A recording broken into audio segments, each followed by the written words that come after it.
गंजाम जिला कविसूर्यनगर ब्लॉक आठगड़ पंचायत रे आम ओडिशा नवीन ओडिशा सचेतनता शिविर अनुष्ठित हो जाइछि।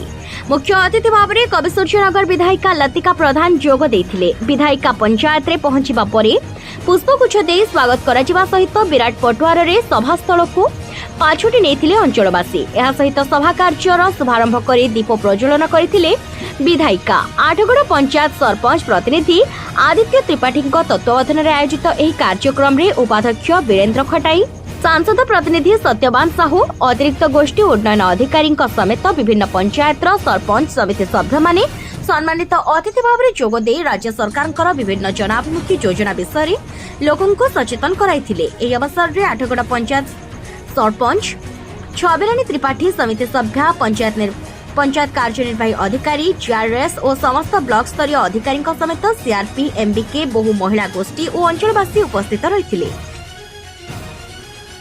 এই মাটি গর্ভରୁ জনে জন্ম নেইছন্তি কোঠি সুন্দর ভাବରେ কবিতা রচনা কৰিଥିବା কথা যাকি ଆମ সাহিত্য সংস্কৃতি এবং বিপ্লবକୁ যে পরিচয় প্রদান করছন্তি সেই কবিসূর্য বলদেব রথঙ্কর মাটি